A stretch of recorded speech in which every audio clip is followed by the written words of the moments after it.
Hello everyone. इस lesson में हम देखेंगे भारत के संविधान के विकास के बारे में। अंग्रेज भारत में एक व्यापारिक कंपनी के रूप में आते हैं, लेकिन तत्कालीन परिस्थितियों का लाभ उठाते हुए वे पूरे भारतवर्ष के ऊपर कब्जा कर लेते हैं। यहाँ के शासन प्रशासन को सही ढंग से और अपने अनुसार चलाने के लिए समय समय पर अनेक नियम और कानून लेकर के आते हैं। वही भारत के संविधान के विकास का आधार बनता है।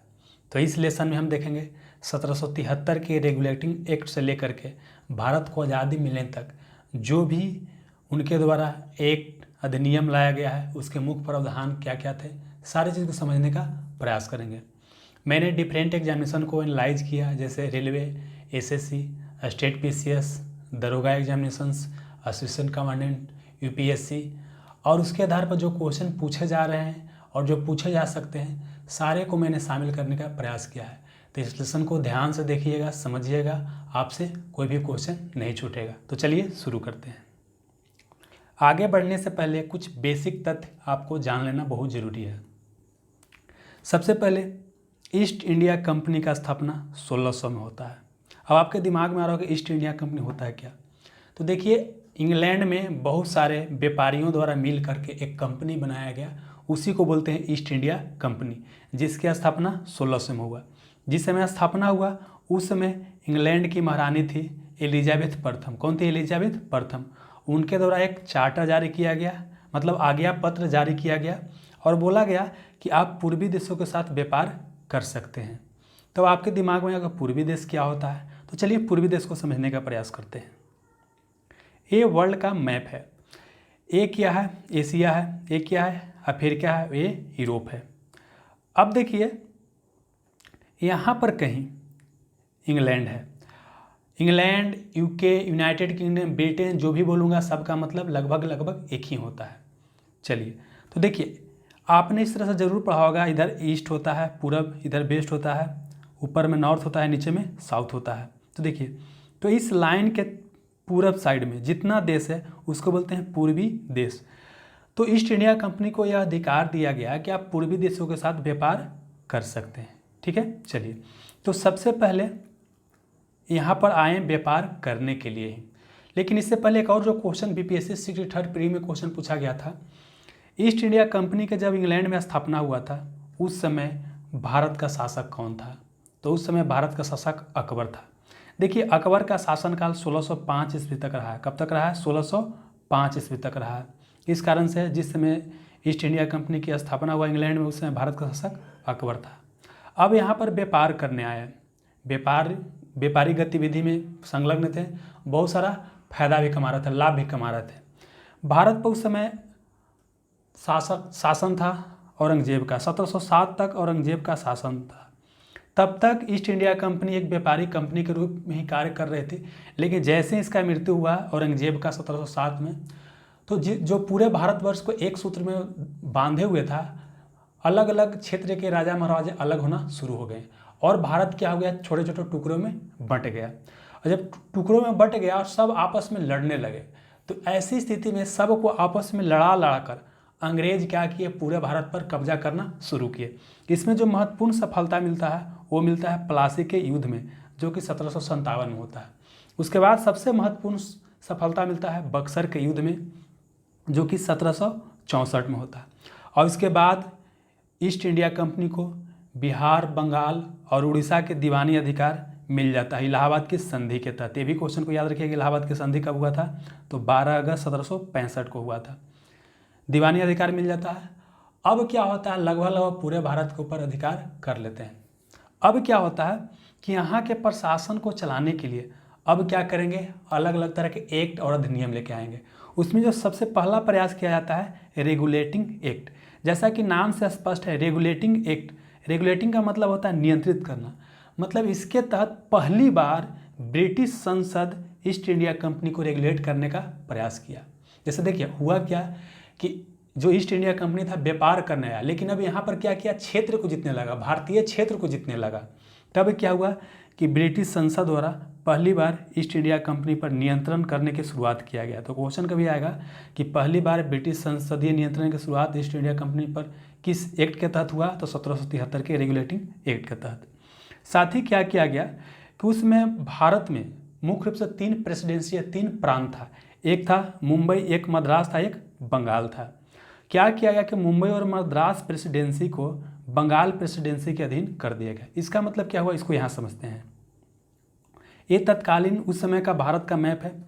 ये पूरे एरिया को बोलते हैं बंगाल प्रेसिडेंसी, नीचे वाला एरिया इसको बोलते हैं मद्रास प्रेसिडेंसी, और इस एरिया को बोलते हैं बम्बई प्रेसिडेंसी। तब बम्बई प्रेसिडेंसी और मद्रास प्रेसिडेंसी को बंगाल के अधीन कर दिया गया। ठीक है, तो चलिए आगे समझते हैं। तो यहाँ पर क्या किया गया कि मुंबई और मद्रास प्रेसिडेंसी को बंगाल प्रेसिडेंसी के अधीन कर दिया गया, और जो बंगाल का गवर्नर होता था उसे बंगाल का गवर्नर जनरल बना दिया गया। समझिएगा, बंगाल के जो गवर्नर होता था उसको बंगाल का गवर्नर जनरल बना दिया गया। तो उस समय बंगाल का गवर्नर कौन था, तो उस समय वारेन हेस्टिंग था। तो इसी को बंगाल का प्रथम गवर्नर जनरल बना दिया गया। समझ में आ रहा है? तो यहाँ से क्वेश्चन क्या आ सकता है कि बंगाल का प्रथम गवर्नर कौन था। तो देखिए, बंगाल का प्रथम गवर्नर अगर पूछेगा तो लॉर्ड क्लाइव था। कौन था? लॉर्ड क्लाइव था, लॉर्ड क्लाइव था। लेकिन बंगाल का अंतिम गवर्नर पूछेगा, यहाँ बंगाल का प्रथम गवर्नर लॉर्ड क्लाइव है और बंगाल का अंतिम गवर्नर कौन हो गया, तो आपका वारेन हेस्टिंग हो गया। अब बंगाल का प्रथम गवर्नर जनरल कौन हो जाएगा, तो वारेन हेस्टिंग हो जाए, क्योंकि जो व्यक्ति उस समय बंगाल का गवर्नर था वही बंगाल का गवर्नर जनरल बन गया। इस तरह से बंगाल का अंतिम गवर्नर कौन हुआ, तो वारेन हेस्टिंग्स। बंगाल का पहला गवर्नर जनरल कौन हुआ, तो वारेन हेस्टिंग हो गया। चलिए, अब क्या हो गया, चूंकि अब मान लेते हैं कि ये क्या था, ऐसे था, इंडिया था। सॉरी, एक बार फिर से इसको मैप को ड्रा कर लेते हैं। अब क्या है, चूंकि यहाँ के क्षेत्र और यहाँ के क्षेत्र को इसके अधीन कर दिया गया है, तो अब जाहिर सी बात है कि यहाँ का जो गवर्नर होगा उसका कार्य बहुत ज़्यादा बढ़ जाएगा। तो अब क्या किया जाएगा, इससे सहायता के लिए एक परिषद बनाया जाएगा जिसको बोलते हैं गवर्नर जनरल का परिषद। क्या बोलते हैं? गवर्नर जनरल का परिषद। तो गवर्नर जनरल का परिषद बनाया गया, उसमें 4 सदस्य नियुक्त किया गया। तो 4 सदस्यीय गवर्नर जनरल की परिषद की स्थापना किया गया। अब यहाँ पर समझने की बात एक और है। देखिए, चूंकि क्या किया जा रहा है कि यहाँ पर जो बम्बई है, मद्रास है, ये दोनों को बंगाल प्रेसिडेंसी के अधीन किया जा रहा है। तो इससे आपको एक चीज़ दिखाई दे रहा है, केंद्रीकरण की प्रवृत्ति की शुरुआत हो रहा है। केंद्रीकरण का मतलब ये हो रहा है कि सारे शक्ति को एक जगह केंद्रित करने का प्रयास किया जा रहा है। तो यहाँ से क्वेश्चन अगर आपसे पूछ दें, केंद्रीकरण की प्रवृत्ति का शुरुआत कब से हुआ या केंद्रीय प्रशासन की शुरुआत कब से हुआ, तो 1773 के रेगुलेटिंग एक्ट के तहत। ठीक है, चलिए, इसके अलावा क्या है कि एक बोर्ड ऑफ प्रोप्राइटर, जिसको निवेशक मंडल बोलते हैं, एक कंपनी में पैसा निवेश करता है, वो बनाया गया। और एक जो महत्वपूर्ण कंपनी को नियंत्रित करने के लिए बोर्ड ऑफ डायरेक्टर बनाया गया। क्या बनाया गया? बोर्ड ऑफ डायरेक्टर बनाया गया, ताकि कंपनी को नियंत्रित कर सके, कंपनी की गतिविधि पर नज़र रख सके। ठीक है, यह ब्रिटिश संसद द्वारा बनाया गया था, बोर्ड ऑफ डायरेक्टर्स। और इसका काम क्या था कि भारत में जो भी राजस्व, नागरिक और सैन्य मामला है उसको ब्रिटिश सरकार को समय समय पर जानकारी उपलब्ध कराते रहना। साथ ही एक महत्वपूर्ण काम यह भी किया गया कि कोलकाता, जिसको पहले फोर्ट विलियम कहा जाता था, कोलकाता को पहले क्या कहा जाता था, फोर्ट विलियम, वहाँ पर एक सुप्रीम कोर्ट की स्थापना किया गया। तो यह रेगुलेटिंग एक्ट के तहत ही स्थापना किया गया, लेकिन 1 साल बाद किया गया। यह किया गया 1774 में किया गया। साथ ही ये भी प्रावधान किया गया कि जो भी कंपनी के कर्मचारी हैं निजी व्यापार नहीं कर सकते हैं। साथ ही क्या है कि भारतीय लोगों से कोई उपहार नहीं ले सकते हैं, कोई रिश्वत नहीं ले सकते हैं। ठीक है, तो एक बार फिर से अगर इसको समझने का प्रयास करें तो क्या किया गया, ईस्ट इंडिया कंपनी पर ब्रिटिश संसदीय नियंत्रण की शुरुआत किया गया। मुंबई और मद्रास प्रेसिडेंसी को बंगाल प्रेसिडेंसी के अधीन कर दिया गया। बंगाल के गवर्नर भारत का गवर्नर जनरल बना दिया गया, जिस कारण से बंगाल का अंतिम गवर्नर और बंगाल का प्रथम गवर्नर जनरल कौन बन गया, वारेन हेस्टिंग बन गया। 4 सदस्यीय गवर्नर जनरल की परिषद की स्थापना किया गया। केंद्रीकरण की प्रवृत्ति की शुरुआत हो गया। बोर्ड ऑफ डायरेक्टर का स्थापना किया गया और कोलकाता में सुप्रीम कोर्ट की स्थापना किया गया। कंपनी के कर्मचारी निजी व्यवहार नहीं कर सकते हैं, साथ ही भारतीय लोगों से उपहार नहीं ले सकते। ठीक है, चलिए, अब इसके बाद आता है 1781 का एक्ट ऑफ सेटलमेंट। पहले 1773 में रेगुलेटिंग एक्ट आता है, उसके बाद क्या आता है 1781 में एक्ट ऑफ सेटलमेंट। देखिए, 1773 के एक्ट में जो भी कमी रह गया था उसी को दूर करने के लिए 1781 का एक्ट ऑफ सेटलमेंट रहता है। मतलब कि 1773 के रेगुलेटिंग एक्ट में जो भी कमी है उसको दूर करने के लिए एक्ट ऑफ सेटलमेंट रहता है। यह ज़्यादा इंपॉर्टेंट नहीं है, लेकिन एक बार एक एग्जामिनेशन में एक क्वेश्चन पूछा गया था ऐसे करके कि कोलकाता के सरकार को बंगाल, बिहार और उड़ीसा के लिए विधि और कानून बनाने का अधिकार किस एक्ट के तहत दिया गया था? तो एक्ट ऑफ सेटलमेंट। इससे बस यही क्वेश्चन आ सकता है। अब उसके बाद आता है पिट्स इंडिया एक्ट। क्या आता है? पिट्स इंडिया एक्ट आता है। पिट्स इंडिया एक्ट आता है 1784 में। बहुत आसान है याद करना। 1773 में रेगुलेटिंग एक्ट आता है, और उसके बाद 1781 में क्या आता है? तो आता है एक्ट ऑफ सेटलमेंट, और उसके बाद 1784 में आता है तो वो आता है पिट्स इंडिया एक्ट आता है। तो देखिए यहाँ पर क्या हुआ, कंपनी पर ब्रिटिश संसदीय नियंत्रण को और बढ़ाया गया। पहले नियंत्रित करने का प्रयास किया गया था रेगुलेटिंग एक्ट के तहत, लेकिन यहाँ पर क्या हुआ, नियंत्रण को और बढ़ाने का प्रयास किया गया। साथ ही यहाँ पर पहली बार क्या किया है, कंपनी के जो भी अधिकृत प्रदेश है उसको बोला गया ब्रिटिश अधिकृत भारतीय प्रदेश। ये भी क्वेश्चन कई बार पूछा गया है। कंपनी के अधिकृत प्रदेश को पहली बार कब बोला गया ब्रिटिश अधिकृत भारतीय प्रदेश? तो यह बोला गया पिट्स इंडिया एक्ट 1784 के तहत। साथ ही जो 1773 में गवर्नर जनरल के परिषद में 4 संख्या था सदस्यों की, उसको घटा करके 3 कर दिया गया। और एक यहाँ महत्वपूर्ण चीज़ किया गया, बोर्ड ऑफ कंट्रोल की स्थापना किया गया। क्या किया गया? बोर्ड ऑफ कंट्रोल की स्थापना किया गया। तो देखिए जो पहले बोर्ड ऑफ डायरेक्टर था उसका अब काम रह गया सिर्फ व्यापारिक मामला को देखना, व्यापार से संबंधित जो भी मामला होगा उसको देखना। और बोर्ड ऑफ कंट्रोल का काम हो गया जो भी राजनीतिक मामला रहेगा, कहाँ क्षेत्र जीतना है, क्या करना है, क्या नहीं करना है, वो कौन देखेगा? बोर्ड ऑफ कंट्रोल देखेगा। साथ ही बोर्ड ऑफ कंट्रोल ये भी काम करेगा कि बोर्ड ऑफ डायरेक्टर के ऊपर नियंत्रण रखने का प्रयास करेगा, मतलब कंट्रोल करने का प्रयास करेगा। तो आप यहाँ से 2 चीज़ देख रहे हैं। एक देख रहे हैं कि बोर्ड ऑफ कंट्रोल क्या कर रहा है, राजनीतिक मामला को देख रहा है। अब बोर्ड ऑफ डायरेक्टर क्या कर रहा है, व्यापारिक मामला को देख रहा है। तो यहाँ से दोहरी शासन प्रणाली आपको दिखाई दे रहा है। तो यही से आ जाएगा कि दोहरी शासन प्रणाली की शुरुआत किया गया, मतलब 1784 के पिट्स इंडिया एक्ट के तहत दोहरी शासन प्रणाली की शुरुआत हुआ। अब एक चीज़ और समझ लीजिए यहीं पर, ये जो बोर्ड ऑफ कंट्रोल बनाया गया और जो बोर्ड ऑफ डायरेक्टर बनाया गया, इसको 1858 के जब एक्ट आता है उसके तहत क्या कर दिया जाता है? समाप्त कर दिया जाता है। देखिए यहाँ पर मैंने इसलिए लिखा है ताकि आप यहाँ इसको रिलेट कर सके। यहाँ पर जो बोर्ड ऑफ कंट्रोल और बोर्ड ऑफ डायरेक्टर बनाया गया है इसको 1858 में क्या किया कर दिया जाता है? समाप्त कर दिया जाता है। ठीक है, चलिए अब बढ़ते हैं आगे। उसके बाद आता है 1793 का चार्टर एक्ट। तो देखिए 1793 का चार्टर एक्ट भी ज़्यादा महत्वपूर्ण नहीं है। इससे सिर्फ आपको इतना याद रखना है कि जो नियंत्रण बोर्ड के सदस्य थे, मतलब बोर्ड ऑफ कंट्रोल के जो सदस्य थे, उससे कर्मचारी के वेतन इत्यादि भारतीय राजस्व से देने की व्यवस्था किया गया। मतलब देखिए यहाँ पर जो बोर्ड ऑफ कंट्रोल है तो इसके जो अधिकारी रहेंगे, सदस्य रहेंगे, जो कर्मचारी रहेंगे, सबको पेमेंट कहाँ से मिलेगा? भारतीय राजस्व से मिलेगा। तो इसमें इतना ही था। चलिए अब उसके बाद क्या आता है? 1813 का चार्टर एक्ट। तो यहाँ पर हम लोग अभी फिलहाल क्या क्या देखें हैं? तो हम देखें 1773 का रेगुलेटिंग एक्ट। क्या देखें? 1773 का रेगुलेटिंग एक्ट। उसके बाद देखें 1781 में एक्ट ऑफ सेटलमेंट देखें। उसके बाद फिर क्या देखें? 1784 का पिट्स इंडिया एक्ट देखें। उसके बाद 1793 का चार्टर एक्ट देख लिया। तो 4 उधर हो गया। अब इसको याद करना बड़ा आसान है। ये 20-20 साल के बाद आया। कितना साल के बाद आएगा? 20-20 साल के बाद ये एक्ट अब आएगा। तो 1813 का चार्टर एक्ट, देखिए इसमें क्या किया गया?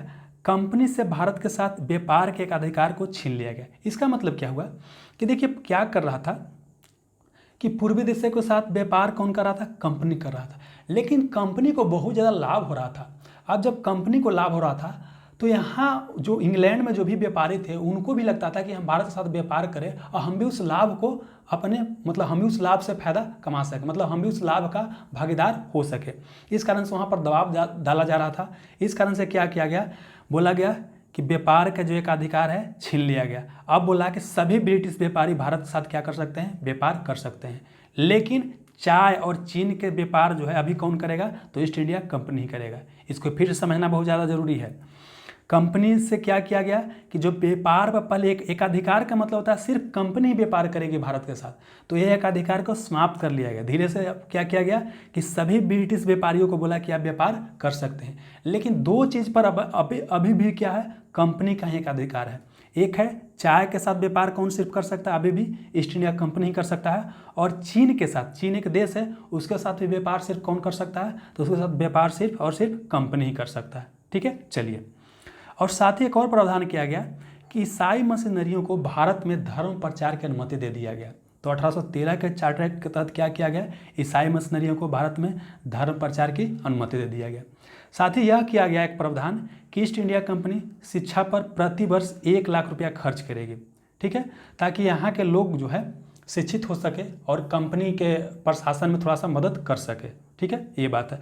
देखिए एक और मकसद रहता है, कंपनी शिक्षा पर इसलिए खर्च करना चाहते थे ताकि यहाँ के लोग को ये लगे कि हमारे भला के लिए ईस्ट इंडिया कंपनी काम कर रही है, लेकिन यह बहुत बाद में खर्च किया गया था, बहुत दिन तक ये लटका रहा प्रावधान ऐसे ही। ठीक है, तो फिलहाल देखते हैं क्या क्या देखें 1813 के चार्टर एक्ट में कि व्यापार पर जो एकाधिकार कंपनी का बना था वो समाप्त कर लिया गया, सभी ब्रिटिश व्यापारियों के लिए खोल दिया गया भारतीय व्यापार, लेकिन चाय और चीन के साथ व्यापार का अधिकार ईस्ट इंडिया कंपनी का बना रहा। ईसाई मिशनरियों को भारत में धर्म प्रचार की अनुमति मिल गया और कंपनी द्वारा शिक्षा पर 1 लाख रुपया खर्च करने का प्रावधान किया गया। अब 1813 के बाद फिर कब आएगा, 20 साल बाद, तो 20 साल बाद कब आएगा, 1833 में आएगा। चलिए अब आगे देखते हैं, और ये भी बहुत इंपॉर्टेंट है। तो 1833 के चार्टर एक्ट के तहत क्या किया गया, तो जो चाय और चीन के साथ व्यापार करने का जो अधिकार था वो सिर्फ कंपनी को ही था, यहाँ पर वो भी समाप्त कर दिया गया। क्या था, पहले 2 ही चीज़ का प्रावधान था, मतलब कि जिस पर कंपनी का एक अधिकार बना हुआ था वो था चाय और चीन के साथ व्यापार। तो अब क्या क्या दिया गया, ये भी समाप्त कर दिया गया। मतलब अब पूरे जो है ब्रिटिश व्यापारी चाय के साथ व्यापार कर सकते हैं, चीन के साथ व्यापार कर सकते हैं और भारत का पूरी तरह व्यापार कर सकते हैं। तो अब क्या कर दिया गया कि कंपनी जो था उसका व्यापारिक जो अधिकार था पूरी तरह से समाप्त कर दिया गया था। तो ये भी क्वेश्चन पूछेगा, किस एक्ट के तहत कंपनी का व्यापारिक अधिकार पूरी तरह समाप्त कर दिया गया, तो 1833 का चार्टर एक्ट के तहत। अब चूंकि यह व्यापारिक अधिकार इसको समाप्त कर दिया गया तो ईस्ट इंडिया कंपनी को बना दिया गया प्रशासनिक निकाय। इसका काम सिर्फ यह रह गया कि भारत में प्रशासन के मामले को देखे, इसका काम सिर्फ रह गया प्रशासनिक मामले को देखना, तो प्रशासनिक निकाय बन गया। अब क्या है, कंपनी के ऊपर जो कर्ज था उसकी जिम्मेवारी कौन ले लिया, भारत सरकार ले लिया। कंपनी के ऊपर जो भी कर्ज है उसकी जिम्मेवारी कौन ले लिया, भारत सरकार अपने ऊपर ले लिया। ठीक है, साथ ही एक और प्रावधान किया गया कि जो बंगाल का गवर्नर जनरल, अभी हम लोग देख रहे थे कि अब बंगाल का गवर्नर जनरल, उसको पूरे भारत का गवर्नर जनरल बना दिया गया। तो हम लोग देखिए 1773 के रेगुलेटिंग एक्ट में क्या देखे थे कि बंगाल के गवर्नर को बंगाल का गवर्नर जनरल नाम दिया गया था, और यहाँ पर अब बंगाल के गवर्नर जनरल को पूरे भारत का गवर्नर जनरल बोलेंगे। क्या बोलेंगे, पूरे भारत का गवर्नर जनरल बोलेंगे। तो इस तरह से क्या होता है कि बंगाल का अंतिम गवर्नर जनरल कौन हो जाएगा, तो देखिए उस समय लॉर्ड विलियम बेटिंग था गवर्नर जनरल, तो इस कारण से बंगाल का अंतिम गवर्नर जनरल कौन हो जाएगा, लॉर्ड विलियम बेटिंग हो जाएगा। और चूंकि गवर्नर जनरल बंगाल का गवर्नर जनरल को ही भारत का गवर्नर जनरल कहा जाने लगा, इस कारण से लॉर्ड विलियम बेटिंग ही क्या हो जाएगा, भारत का प्रथम गवर्नर जनरल हो जाएगा। ठीक है, चलिए अब क्या किया गया कि जो ये बंगाल के गवर्नर जनरल को भारत का गवर्नर जनरल बना दिया गया, तो एक और प्रावधान किया गया कि गवर्नर जनरल मतलब भारत का गवर्नर जनरल संपूर्ण देश के लिए एक ही बजट तैयार कर सकता है, एक ही बजट तैयार कर सकता है। तो यहाँ पर हम क्या देख रहे हैं कि 1773 में जो केंद्रीकरण की प्रवृत्ति का शुरुआत हुआ था, यहाँ पर उसको और मजबूत कर दिया गया, यहाँ पर और केंद्रीकरण की प्रवृत्ति देख रहे हैं। ठीक है, तो इससे क्या हुआ, केंद्रीकरण की प्रवृत्ति को और मजबूती मिला। साथ ही यहाँ पर एक और क्या काम किया गया कि विधि आयोग का गठन किया गया, प्रथम विधि आयोग का गठन किया गया, उसके अध्यक्ष थे लॉर्ड मैकाले। देखिए इस विधि आयोग का मकसद यह था कि भारत के जो भी कानून है, नियम है, उसको वर्गीकरण करें और उसको उसी के आधार पर भारत में फिर क्या किया जाएगा, शासन प्रशासन चलाया जाएगा। तो मतलब समझिए कि विधि आयोग का गठन किया गया भारत के कानून को उसको सही तरीके से वर्गीकरण करने के लिए। चलिए अब उसके बाद क्या किया गया, दास प्रथा को विधि विरुद्ध घोषित कर दिया गया, मतलब दास प्रथा को क्या कर दिया गया, गैर कानूनी घोषित कर दिया गया 1833 के चार्टर एक्ट के तहत ही। लेकिन इसको पूरी तरह समाप्त कब किया गया, 1843 में लॉर्ड एलन बरो द्वारा।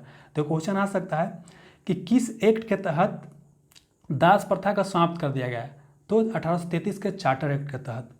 और किसके द्वारा पूरी तरह से समाप्त कर दिया गया, तो लॉर्ड एलन बरो द्वारा 1843 में। बीपीएससी में क्वेश्चन पूछा जा चुका है।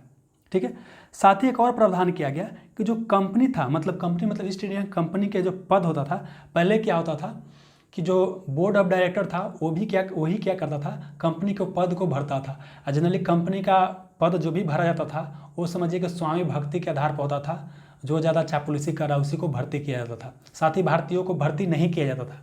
तो इसमें यह प्रावधान किया गया कि सभी के लिए खोल दिया जाए, सभी के लिए क्या कर दिया जाए, खोल दिया जाए, यहाँ पर भारतीयों की भी नियुक्ति हो, ऐसा प्रावधान करने की बात किया गया। लेकिन बोर्ड ऑफ डायरेक्टर द्वारा भारी विरोध किया गया, इसलिए क्या कर दिया गया, प्रावधान को समाप्त कर दिया गया। मतलब यहाँ पर प्रयास यह किया गया कि खुली प्रतियोगिता करवाया जाए, एग्जाम के आधार पर पद को भरा जाए, इससे टैलेंटेड लोग आएंगे। लेकिन कंपनी द्वारा जो बोर्ड ऑफ डायरेक्टर था उसके द्वारा विरोध किया गया। ठीक है, तो अब अगला जो एक्ट आएगा उसमें फिर देखेंगे क्या कि उसमें खुली प्रतियोगिता का प्रावधान किया गया। तो हम देख रहे हैं कि कैसे कैसे विकास हो रहा है, अगला बार कुछ सुधार हो रहा है, अगला बार कुछ सुधार हो रहा है। तो यहाँ पर देखिए 1813 के बाद 20 साल बाद 1833 में आया, और इसके 20 साल बाद फिर कब आएगा 1853 में एक्ट आएगा। तो चलिए अब आगे देखते हैं। तो फिर आता है 1853 का चार्टर एक्ट। तो 1853 के चार्टर एक्ट के तहत भारतीय सिविल सेवा सभी के लिए खोल दिया गया। मतलब वही जो कंपनी का जो पद है सभी के लिए खोल दिया गया, और उसके लिए खुली प्रतियोगिता मतलब ओपन एग्जाम कंडक्ट किया जाने लगा। तो यहाँ से क्वेश्चन पूछ सकता है कि भारतीय सिविल सेवा सभी के लिए कब खोल दिया गया या सभी के लिए कब से ओपन एग्जाम होने लगा। तो 1853 के चार्टर एक्ट के तहत। और देखिए यह जो है लॉर्ड मैकाले की अध्यक्षता में एक समिति बनाया गया था, उसको बोलते हैं भारतीय सिविल सेवा समिति। लॉर्ड मैकाले की अध्यक्षता में उसने सिफारिश किया था कि खुली प्रतियोगिता के आधार पर पद भरा जाए ताकि टैलेंटेड लोग यहाँ पर आ सके। ठीक है, चलिए। और अगला एक और घोषणा किया गया कि ब्रिटिश संसद कभी भी कंपनी का शासन समाप्त कर सकता है। देखिए अभी हम लोग क्या देख चुके हैं कि पहले क्या किया गया 1813 एक्ट के तहत कि कंपनी जो व्यापार भारत में था सभी के लिए खोल दिया गया। उसके बाद फिर 1833 में क्या देखें कि पूरी तरीके से कंपनी का व्यापार पे एकाधिकार समाप्त कर दिया गया। और यहाँ 1853 में क्या देख रहे हैं, यह बोला जा रहा है कि कंपनी का शासन कभी भी समाप्त किया जा सकता है। अब आगे वाला एक्ट आएगा उसमें देखेंगे कि कंपनी का शासन पूरी तरह से समाप्त कर दिया जाएगा। ठीक है, चलिए। साथ ही एक और चीज़ यहाँ पर हुआ कि संसदीय प्रणाली की शुरुआत हुआ। मतलब केंद्र में छोटे स्तर पर विधानसभा की शुरुआत हुआ। अगर क्वेश्चन कभी आ जाए कि किस एक्ट के तहत जो है केंद्र में विधानसभा की शुरुआत हुआ, तो यह था 1853 का चार्टर एक्ट। इसी को बोलते हैं संसदीय प्रणाली की शुरुआत हुआ। ठीक है, अब उसके बाद क्या होता है 1857 में होता है सिपाही विद्रोह। क्या होता है सिपाही विद्रोह।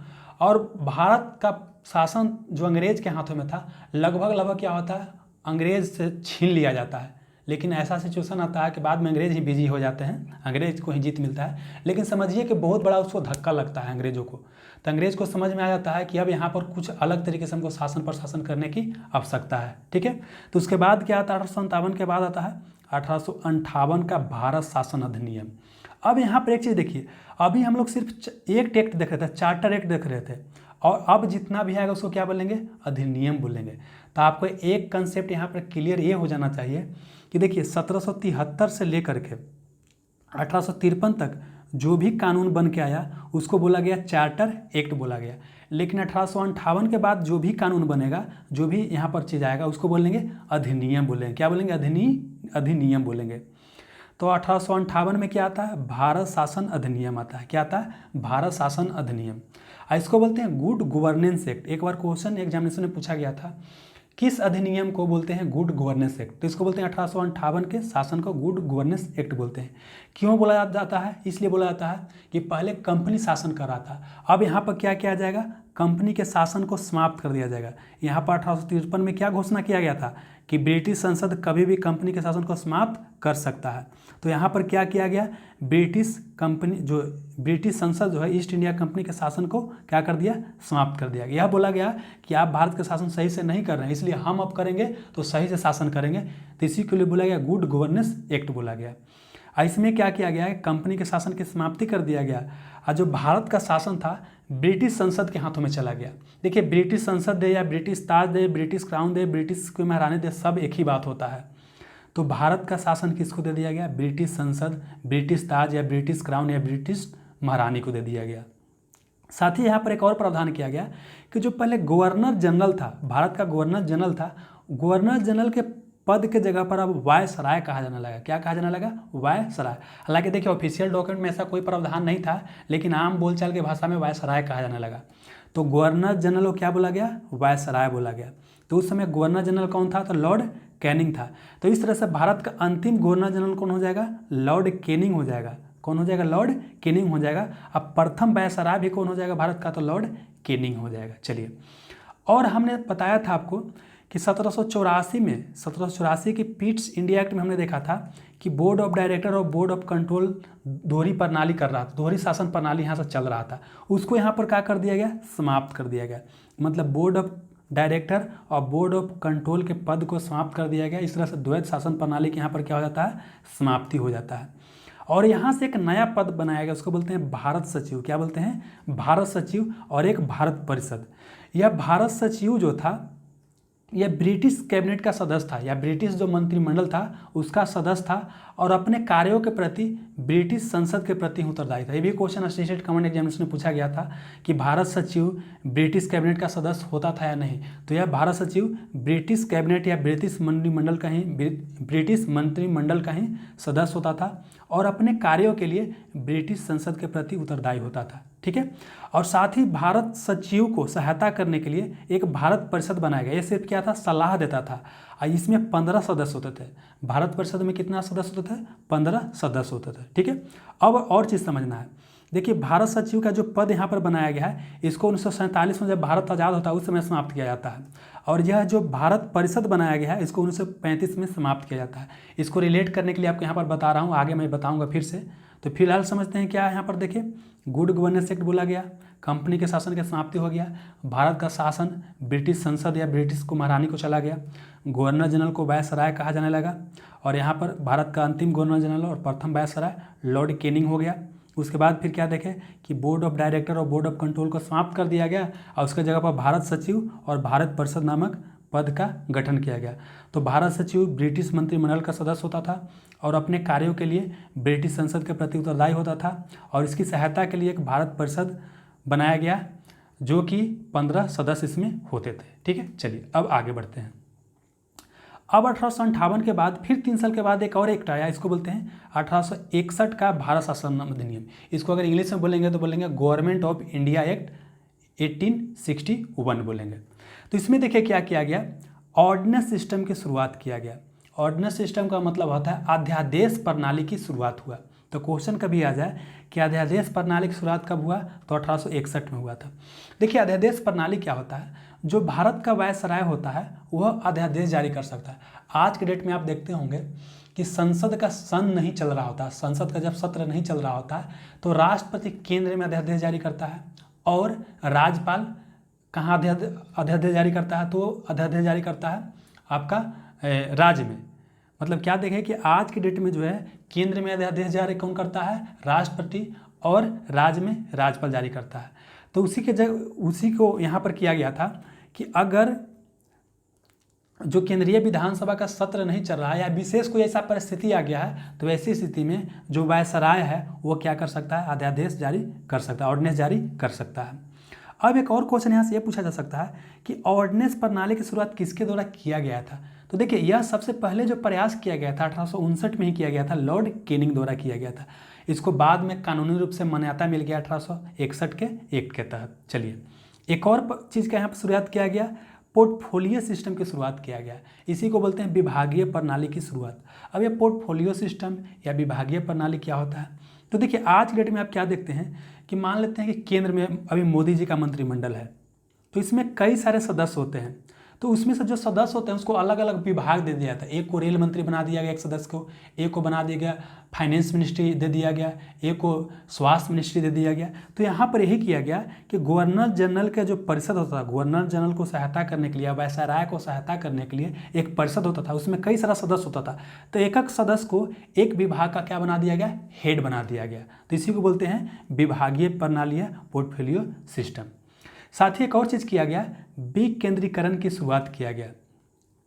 हम देख चुके हैं कि 1773 में क्या हुआ था कि अगर ये इंडिया का मोटा मोटी मैप ड्रा करते हैं तो यह जो मुंबई और मद्रास है, ये दोनों के बारे में कानून बनाने का अधिकार किसको दे दिया गया था? बंगाल को दे दिया गया था। फिर 1833 में हम लोग क्या देखें कि इसको और मजबूत कर दिया गया और बंगाल का गवर्नर जनरल को पूरे भारत का गवर्नर जनरल कर दिया गया था। लेकिन यहाँ पर क्या किया गया? यहाँ पर प्रावधान यह किया गया कि इसको यहाँ पर क्या है आपका मद्रास है, यहाँ पर क्या है मुंबई है। तो मद्रास और बम्बई को फिर से क्या किया गया कि आप विधि अपने लिए बना सकते हैं। तो यहाँ पर क्या देख रहे हैं? विकेंद्रीकरण की शुरुआत हो रहा है। मतलब क्या देख रहे हैं? विकेंद्रीकरण मतलब कि मद्रास और बम्बई प्रेसिडेंसी को विधायी शक्ति वापस कर दिया गया। मतलब फिर से आप अपने लिए क्या बना सकते हैं? कानून बना सकते हैं। साथ ही क्या किया गया कि वायसराय के जो कार्यकारिणी परिषद था उसमें गैर सरकारी सदस्यों को नियुक्ति किया गया। और एक और चीज़ किया गया, कार्यकारिणी परिषद का विस्तार किया गया। साथ ही जो आपको याद रखना है कि विधान परिषद की यहाँ पर शुरुआत हुआ 1853 में। हम लोग क्या देखे हैं कि 1853 में केंद्र में क्या हुआ है, विधानसभा का शुरुआत हुआ था, और 1861 के तहत क्या हुआ है, विधान परिषद की शुरुआत हुआ है। इसमें वायसराय को यह अधिकार दिया गया कि बंगाल, उत्तर पश्चिमी सीमा प्रांत और पंजाब में विधान परिषद की स्थापना कर सकते हैं। ठीक है, तो यहाँ पर हम क्या क्या देखें 1861 में, ऑर्डिनेंस सिस्टम की शुरुआत हुआ, पोर्टफोलियो सिस्टम की शुरुआत हुआ, विकेंद्रीकरण की शुरुआत हुआ और विधान परिषद की शुरुआत हुआ। अब बढ़ते हैं आगे। अब उसके बाद आता है 1892 में भारत शासन अधिनियम। कब आता है, 1892 में भारत शासन अधिनियम। यहाँ पर किया जाता है अप्रत्यक्ष चुनाव प्रणाली की शुरुआत। बहुत बहुत इंपॉर्टेंट, कई बार क्वेश्चन पूछा गया है कि अप्रत्यक्ष चुनाव प्रणाली की शुरुआत किस शासन अधिनियम के तहत किया गया था, तो 1892 के भारत शासन अधिनियम के तहत किया गया था। अब इसको समझने के लिए और जान लीजिए कि देखिए प्रत्यक्ष चुनाव प्रणाली की शुरुआत कब हुआ था, तो गवर्नमेंट ऑफ इंडिया एक्ट 1919 का था। देखिए यहाँ पर प्रत्याशी मिस्टेक से प्रिंट हो गया है, यहाँ पर प्रत्यक्ष होगा। तो अप्रत्यक्ष चुनाव प्रणाली की शुरुआत कब हुआ, 1892 में। अप्रत्यक्ष चुनाव प्रणाली की शुरुआत कब होता है, तो भारत शासन अधिनियम 1919 के तहत होता है। तो इसको आप जरूर याद रखिएगा। फिर क्या किया जाता है कि व्यवस्थापिका सभा के सदस्य को जो बजट बनता था उस पर विचार विमर्श करने का अधिकार दे दिया गया कि आप विचार विमर्श कर सकते हैं, प्रश्न पूछ सकते हैं, लेकिन वोट नहीं दे सकते हैं आप। यहाँ पर क्या बोला गया कि जो व्यवस्थापिका सभा के सदस्य हैं, परिषद के जो सदस्य हैं, वो बजट पर विचार विमर्श कर सकते हैं, कुछ प्रश्न पूछ सकते हैं, लेकिन वोट नहीं कर सकते हैं, ना ही उसमें कुछ सुधार ला सकते हैं। ना तो वोट कर सकते हैं, ना ही उसमें कोई सुधार ला सकते हैं। यहाँ पर ये प्रावधान किया गया, समझ में आ रहा है। अब आगे के जो एक्ट आएगा उसमें वोटिंग राइट भी मिल जाएगा। ठीक है, चलिए तो देखिए यहाँ तक समझ लिया, इसको एक बार समझना बहुत ज़रूरी है। तो हम लोग क्या देखें, सबसे पहले समझ लेते हैं 1773 में रेगुलेटिंग एक्ट देखें, फिर क्या देखें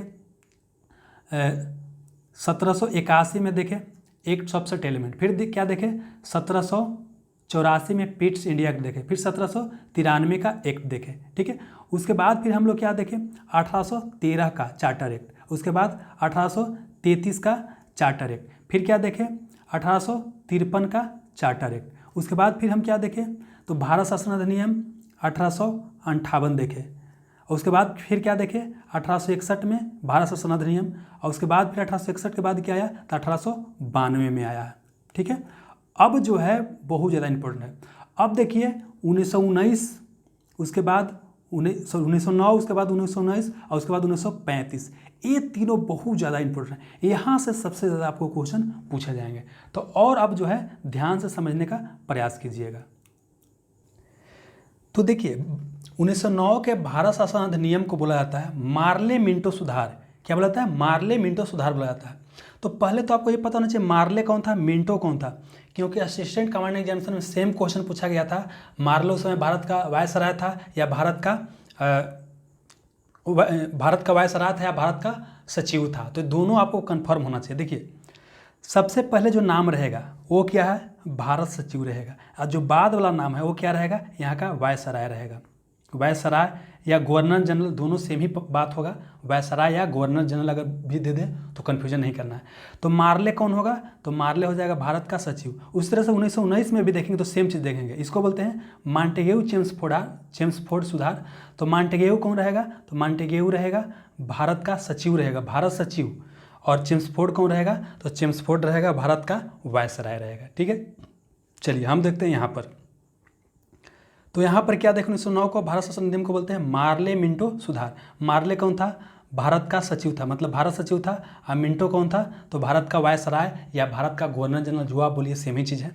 चलिए तो यहाँ पर पहली बार क्या किया गया कि गवर्नर जनरल के या वायसराय के जो कार्यकारिणी परिषद था, देखिए कहीं कहीं बुक में गवर्नर जनरल भी देता है, वायसराय भी देता है। मैंने पहले ही बता दिया है कि 1858 में क्या बोला गया, गवर्नर जनरल को वायसराय बोल दिया गया, लेकिन कई जगह पर गवर्नर जनरल ही देता है, तो सेम चीज़ हो जाता है। तो यहाँ पर क्या किया गया, गवर्नर जनरल या वायसराय के कार्यकारिणी परिषद में प्रथम बार किसी भारतीय को नियुक्ति किया गया। क्वेश्चन बहुत इंपॉर्टेंट है।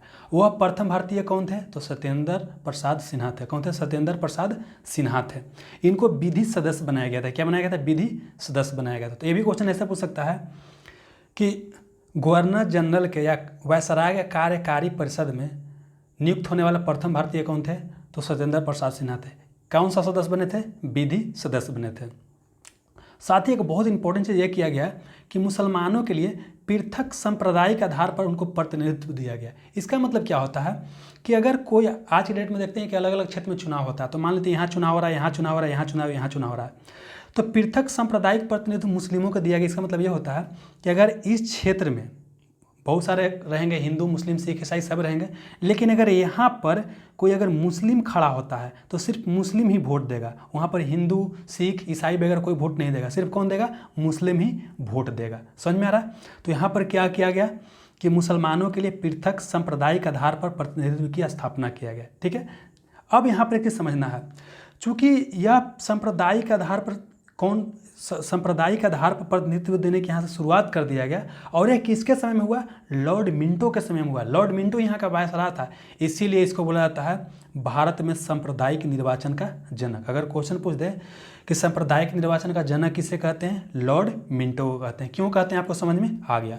एक और चीज़ जो बीपीएससी में क्वेश्चन पूछा गया था कि डॉक्टर राजेंद्र प्रसाद ने किसे पाकिस्तान का जन्मदाता कहा था, तो लॉर्ड मिंटो को ही पाकिस्तान का जन्मदाता कहा गया था, डॉक्टर राजेंद्र प्रसाद को।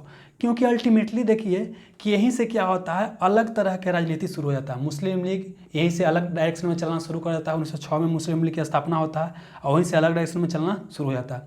अल्टीमेटली क्या होता है, पाकिस्तान यहाँ से बढ़ जाता है। लेकिन उसका बीज कहाँ बुनाया था? तो बीज यहीं पर बोया गया था। इसीलिए बोला जाता है लॉर्ड मिंटो को सांप्रदायिक निर्वाचन का जनक, और क्या बोला जाता है? तो पाकिस्तान का जन्मदाता बोला जाता है। साथ ही एक और चीज़ किया गया कि व्यवस्थापिका सभा के सदस्यों को सार्वजनिक विषय पर प्रस्ताव पेश कर सकता था, पूरक प्रश्न पूछ सकता था और मत दे सकता था। हम लोग पीछे के स्लाइड में यहाँ पर देख चुके हैं, यहाँ पर 1892 में, कि यहाँ पर क्या था, विचार विमर्श कर सकता था, प्रश्न पूछ सकता था, लेकिन वोट नहीं कर सकता था, नहीं कोई सुधार कर सकता था। लेकिन यहाँ पर क्या हुआ, यहाँ पर देख रहे हैं कि यह क्या कर सकता है, कोई प्रस्ताव भी पेश कर सकता है, प्रश्न भी पूछ सकता है और मत भी दे सकता है। ठीक है, अब उसके बाद आता है 1919 का भारत शासन अधिनियम। क्या आता है? 1919 का भारत शासन अधिनियम। इसको क्या बोलते हैं? मॉन्टेग्यू चेम्सफोर्ड सुधार। मॉन्टेग्यू समय कौन था? तो भारत सचिव था। चेम्सफोर्ड कौन था? तो यहाँ का वायसराय था, भारत का वायसराय था। चलिए, अब यहाँ पर क्या किया जाता है, प्रांत में द्वैत शासन की शुरुआत होता है। प्रांत में क्या होता है, देखिए केंद्र, कहने का मतलब यह है कि अगर ये क्या है, इस तरह से भारत है, तो केंद्र यहाँ पर मान लेते कि यहाँ दिल्ली में मुख्य रूप से केंद्र होता था, और उसके बाद क्या होता था, अलग अलग बहुत सारा प्रांत था, अलग अलग क्या था, प्रांत था। तो यहाँ पर यह किया गया कि प्रांतों में क्या किया गया, द्वैत शासन की शुरुआत किया गया। अब यहाँ पर ध्यान रखना है कि प्रांतों में द्वैत शासक के जनक किसे कहते हैं? तो लियोनस कार्टिस को कहते हैं। ये भी क्वेश्चन पूछा गया है कि प्रांतों में द्वैत शासन का जनक किसे कहते हैं? तो लियोनस कार्टिस को कहते हैं। अब यह द्वैत शासन का मतलब क्या होता है? देखिए, प्रांत में जो भी सब्जेक्ट होगा उसको दो भाग में बांटा गया। एक भाग को बोला गया आरक्षित सब्जेक्ट, क्या बोला गया? आरक्षित सब्जेक्ट। एक को भाग को बोला गया हस्तांतरित सब्जेक्ट। तो देखिए, जो भी मेन सब्जेक्ट होता था, जैसे पैसा से मामले, रक्षा से मामले, है ना, वो सब महत्वपूर्ण सब्जेक्ट को रखा गया आरक्षित कोटि में रखा गया। और जो कम इंपॉर्टेंट था, जैसे हेल्थ, एजुकेशन, ये सब कम इंपॉर्टेंट सब्जेक्ट था, उसको हस्तांतरित सब्जेक्ट में रख दिया गया। अब उसके बाद क्या होता है कि जो आरक्षित विषय का जो शासन करता था, वह गवर्नर जनरल अपने कार्यकारिणी परिषद के सहयोग से उसका शासन करता था। लेकिन जो हस्तांतरित विषय था उसका भी गवर्नर जनरल या वायसराय ही करेगा, लेकिन मंत्री परिषद के सहयोग से। इसको फिर से समझते हैं, समझना जरूरी है। देखिए क्या बोले, एक क्या बोले ऐसे है, इसको बोले आरक्षित विषय, इसको बोले हस्तांतरित विषय। तो देखिए, दोनों का गवर्नर जनरल ही शासन करेगा, जो वायसराय रहेगा वही शासन करेगा। लेकिन यहाँ पर अंतर क्या रहेगा कि जो मेन चीज़ रहेगा, आरक्षित विषय रहेगा, उसका शासन कौन करेगा? तो गवर्नर जनरल करेगा अपने कार्यकारिणी परिषद के सहयोग से, और वो कोई उत्तरदायी शासन वहाँ पर नहीं था। लेकिन जो हस्तांतरित सब्जेक्ट था उसका शासन गवर्नर जनरल या वायसराय कर रहा था, लेकिन किसके सहयोग से? तो जो मंत्री परिषद प्रांत में था उसके सहयोग से कर रहा था। बस इतना ही अंतर है। चलिए, अब क्या किया है, केंद्र में द्विसदनीय विधेयिका की शुरुआत हुआ। द्विसदनीय का मतलब क्या होता है? आज की डेट में आप देखते हैं कि केंद्र में द्विसदन होता है ना, लोकसभा और राज्यसभा। तो इस तरह से यहाँ पर क्या गया, राज्य परिषद, मतलब समझिए कि उच्च सदन हो गया राज्य परिषद, और जो निम्न सदन कौन हो गया? केंद्रीय विधानसभा हो गया। तो केंद्र में क्या हुआ, द्विसदनीय विधेयिका की शुरुआत हुआ। एक को बोले राज्य परिषद, एक को बोले केंद्रीय विधानसभा। ठीक है, और केंद्र में कोई भी रिस्पॉन्सिबल गवर्नमेंट नहीं था, कोई भी जवाबदेही वाला गवर्नमेंट, उत्तरदायी सरकार नहीं था। वहाँ पर केंद्र में शासन कौन कर रहा था? तो केंद्र में शासन किया जा रहा था गवर्नर जनरल या वायसराय, दोनों का मतलब एक ही होता है, गवर्नर जनरल या वायसराय द्वारा। किसके मदद से? तो कार्यकारिणी परिषद के सहयोग से। अब अगला क्वेश्चन इंपॉर्टेंट है, भारत के उच्चायुक्त पद का सृजन किया गया। तो ये भी बीपीएससी में क्वेश्चन पूछा गया, बिहार दरोगा एग्जामिनेशन में भी प्रीवियस ईयर में क्वेश्चन पूछा जा चुका है कि भारत के उच्चायुक्त पद का सृजन किस अधिनियम के तहत किया गया था? तो 1919 के भारत शासन अधिनियम के तहत किया गया था। ठीक है, ये क्वेश्चन असिस्टेंट कमांडेंट एग्जामिनेशन में पूछा जा चुका है। साथ ही एक और चीज़ किया गया कि सांप्रदायिक प्रतिनिधित्व का और विस्तार किया गया। हम लोग 1909 में देख चुके हैं, 1909 के भारत शासन अधिनियम देख चुके हैं कि मुस्लिमों के लिए अलग प्रतिनिधित्व सांप्रदायिक आधार पर दिया गया था, लेकिन यहाँ पर क्या किया गया? और बढ़ाया गया, सिखों को भी दिया गया, आंग्ल भारतीयों को भी दिया गया और ईसाई को भी पृथक प्रतिनिधित्व दे दिया गया सांप्रदायिक आधार पर। तो अगर क्वेश्चन पूछ दे आपसे ये कि किस अधिनियम के तहत सांप्रदायिक प्रतिनिधित्व का और विस्तार किया गया, तो यह 1919 के भारत शासन अधिनियम के तहत। साथ ही क्या कि महिलाओं को पहली बार मत देने का अधिकार दिया गया। महिलाओं को इससे पहले वोट देने का अधिकार नहीं था, लेकिन यहाँ पर क्या गया? महिलाओं को पहली बार वोट देने का अधिकार दिया गया। लेकिन ऐसा नहीं कि सभी महिलाओं के लिए नहीं दिया गया, जो संपन्न महिला थे, जो पढ़ा लिखा ज़्यादा था, उनको यह अधिकार दिया गया। साथ ही क्या हुआ कि यहाँ पर एक लोक सेवा आयोग का गठन किया गया। तो लोक सेवा आयोग का गठन किस अधिनियम के तहत किया गया है? 1919 के भारत शासन अधिनियम के तहत किया गया। यह इसमें प्रावधान किया गया, लेकिन बहुत साल के बाद बनाया गया, 7 साल बाद 1926 में पहली लोक सेवा आयोग का गठन किया गया था। और यह किस आयोग के सिफारिश पर किया गया था? तो वह था ली आयोग। क्या नाम था? ली आयोग के सिफारिश पर यह किया गया था। साथ ही क्या किया गया कि एक वैधानिक आयोग का गठन किया गया, और वैधानिक आयोग का काम यह करना था कि 1919 का जो भारत शासन अधिनियम है 10 साल बाद इसका समीक्षा करेगा। ठीक है, बाद में आप सुनते होंगे कि एक आया था साइमन कमीशन के बारे में सुना होगा। साइमन कमीशन 1927 में आया था, तो इसी को देखने आया था ना, तो इसीलिए पहले ही क्या कर दिया गया था? वैधानिक आयोग का गठन कर दिया गया था। साथ ही एक और चीज़ यहाँ पर किया गया कि पहली बार राज्य बजट को केंद्रीय बजट से अलग कर दिया गया। मतलब जो केंद्र का बजट है उससे राज्य बजट को अलग कर दिया गया। मतलब राज्यों को भी अधिकार दे दिया गया कि अपना बजट एक खुद तैयार कर सकते हैं। ठीक है, चलिए, तो यहाँ पर हम लोग क्या देखें? प्रांतों में द्वैत शासन की शुरुआत हुआ। अब प्रांतों में द्वैत शासन के जनक लियोनस स्कॉटिस को बोलते हैं। फिर क्या देखें? केंद्र में द्विसदनीय विधेयक की शुरुआत किया गया। भारत के उच्चायुक्त पद का सृजन किया गया। सांप्रदायिक प्रतिनिधित्व का और विस्तार किया गया। महिलाओं को पहली बार वोट देने का अधिकार दिया गया। ली आयोग की अनुशंसा पर लोकसभा आयोग का गठन किया गया। फिर क्या क्या हुआ? वैधानिक आयोग का गठन किया गया। पहली बार राज्य बजट को केंद्रीय बजट से अलग कर दिया गया। विधानसभा अपना बजट खुद बना सकता है। समझ में आ गया? चलिए, अब यहाँ पर क्या देख रहे हैं कि प्रांतों में द्वैत शासन की शुरुआत कहाँ किया गया? 1919 में किया गया, लेकिन 1935 को जो अधिनियम आएगा उसमें समाप्त कर दिया जाएगा। प्रांतों में यहाँ पर क्या कर दिया गया? द्वैत शासन के समाप्त कर दिया गया, और उसके जगह पर केंद्र में द्वैत शासन शुरुआत किया गया। क्या किया गया कि जो 1919 में प्रांत में द्वैत शासन शुरू हुआ था उसको 1935 के अधिनियम में क्या कर दिया गया? समाप्त कर दिया गया प्रांत में, उसके जगह पर केंद्र में द्वैत शासन की शुरुआत हुआ। ठीक है, चलिए, अब क्या हुआ कि 1935 का जो भारत शासन अधिनियम है, प्रांतों में द्वैत शासन की जो समाप्ति हुआ, उसके बाद क्या किया गया कि प्रांतों को स्वशासन का अधिकार दे दिया गया। मतलब प्रांत क्या कर सकते हैं? खुद से अपने अनुसार शासन प्रशासन देख सकते हैं, तो प्रांतों को स्वशासन का अधिकार दे दिया गया। साथ ही एक और प्रावधान किया गया, अखिल भारतीय संघ की स्थापना का प्रावधान किया गया। हालांकि यह जो अखिल भारतीय संघ कभी बन नहीं पाता है, लेकिन प्रावधान किया गया 1935 का भारत शासन अधिनियम में क्या? अखिल भारतीय संघ बनाने का प्रावधान किया गया।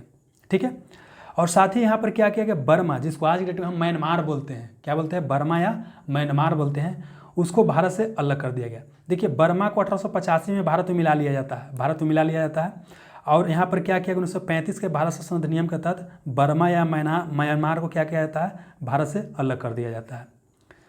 अब उसके बाद यहाँ पर एक और प्रावधान किया जाता है, उड़ीसा को बिहार से अलग कर दिया जाता है। जैसे आपने यहाँ पर पढ़ा होगा, इस तरह से जानते होंगे कि यहाँ पर बंगाल था, तो 1911 के 11 में क्या किया जाता है कि राजधानी दिल्ली लेके जाया जाता है बंगाल से, मतलब कलकत्ता से, और उसके बाद क्या किया जाता है? बिहार को अलग कर दिया जाता है। बंगाल से बिहार को अलग कर दिया जाता है, और साथ में उड़ीसा भी रहता है। लेकिन अब यहाँ पर क्या किया गया कि उड़ीसा को भी अलग कर दिया गया बिहार से। समझ में आ रहा है? तो उड़ीसा को क्या किया गया? बिहार से यहाँ पर अलग कर दिया गया। साथ ही यहाँ पर एक संघीय न्यायालय की स्थापना किया गया और यह दिल्ली में स्थापना किया गया। तो याद कीजिए 1773 में मैंने बताया था आपको 1773 में कि फोर्ट विलियम, जिसको बोलते हैं कलकत्ता या कोलकाता, वहाँ पर एक क्या सुप्रीम कोर्ट की स्थापना किया गया था। लेकिन यहाँ पर संघीय न्यायालय की स्थापना किया, वो कहाँ किया गया? दिल्ली में किया गया। लेकिन यह सुनवाई का अंतिम न्यायालय नहीं था। अंतिम न्यायालय कहाँ था? प्रिवी काउंसिल, जो कि इंग्लैंड में था। आज के डेट में क्या होता है कि सुनवाई का अंतिम न्यायालय कौन होता है? दिल्ली का सुप्रीम कोर्ट। दिल्ली का कौन होता है? Supreme court. अगर कोई भी मान लेते हैं कि आप कहीं पर मतलब हाई कोर्ट में अगर कोई सुनवाई होता है, उससे आप संतुष्ट नहीं हैं, तो अंतिम बार अपील कहाँ दायर कर सकते हैं? तो सुप्रीम कोर्ट दिल्ली में। लेकिन यहाँ पर क्या प्रावधान था कि संघीय न्यायालय तो दिल्ली में है, लेकिन अगर उससे संतुष्ट नहीं है, अगर और आगे आप जाना चाहते हैं, तो अंतिम न्यायालय कौन होगा? इंग्लैंड में होगा, प्रिवी काउंसिल होगा। साथ ही एक और प्रावधान किया गया, केंद्रीय बैंक की स्थापना किया गया, जिसको बोलते हैं रिजर्व बैंक ऑफ इंडिया। तो रिजर्व बैंक ऑफ इंडिया की स्थापना यही 1935 के भारत शासन अधिनियम के तहत ही किया गया था। और रिजर्व बैंक ऑफ इंडिया का स्थापना कब किया गया था? 1 अप्रैल 1935 को। बाद में रिजर्व बैंक ऑफ इंडिया को 1949 के तहत राष्ट्रीयकरण कर लिया जाता है। 1949 में इसका नेशनलाइजेशन या राष्ट्रीयकरण कर लिया जाता है।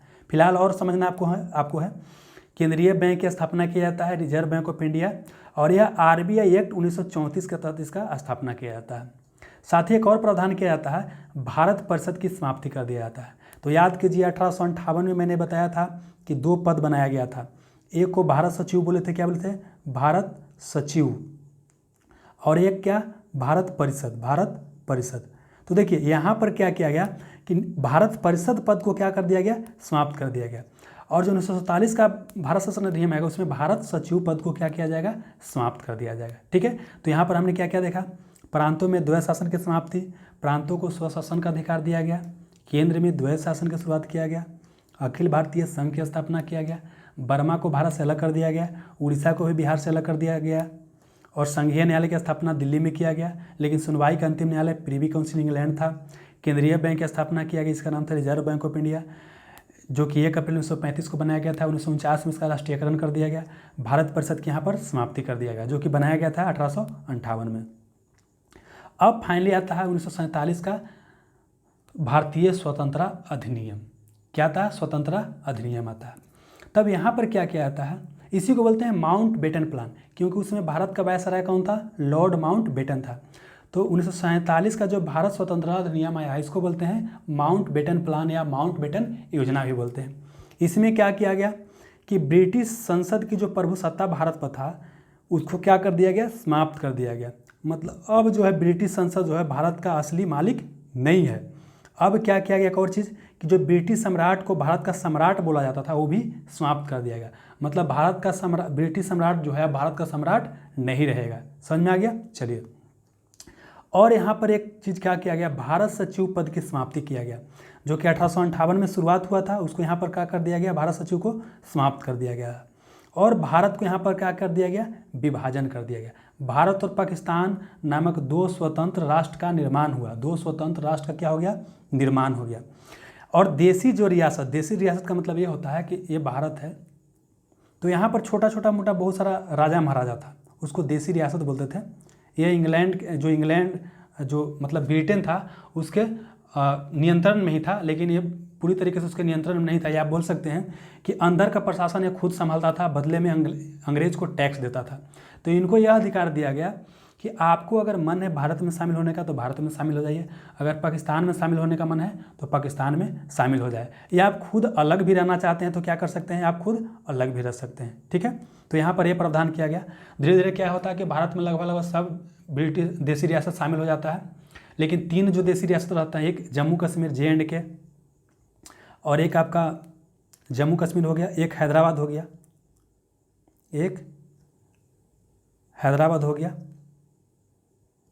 और एक आपका हो गया, और एक जूनागढ़ हो गया। ठीक है, तो जम्मू कश्मीर को बाद में इंस्ट्रूमेंट ऑफ एक्सेशन पर हस्ताक्षर करके मिला लिया जाता है, और उसको अनुच्छेद 370 के तहत विशेष राज्य का दर्जा दिया जाता है, जो कि हाल फिलहाल में इसको समाप्त किया गया है। हैदराबाद को पुलिस कार्रवाई के तहत मिला दिया जाता है। और जूनागढ़ में क्या होता है? वहाँ पर जनमत संग्रह कराया जाता है, और भारत में मिलने के लिए उसमें मतदान लोग करते हैं। ठीक है, और इस तरह से क्या होता है कि 15 अगस्त 1947 को भारत स्वतंत्र हो जाता है। तो इसमें इतना सारा आपको प्रावधान था, और इससे जितना भी क्वेश्चन बन सकता है एग्जामिनेशन को पॉइंट ऑफ व्यू से सारे हमने प्रयास किया है कि शामिल हो। अगर आपको कुछ किसी भी चीज़ में समझने में प्रॉब्लम हो तो इस वीडियो को एक बार देखिएगा, 2 बार देखिएगा, आपको पूरा का पूरा क्लियर हो जाएगा। अगर फिर भी आपको समझने में कोई दिक्कत रहता है तो आप ज़रूर कमेंट सेक्शन में बता सकते हैं। मिलते हैं नेक्स्ट सेशन में। Have a nice day. Thank you.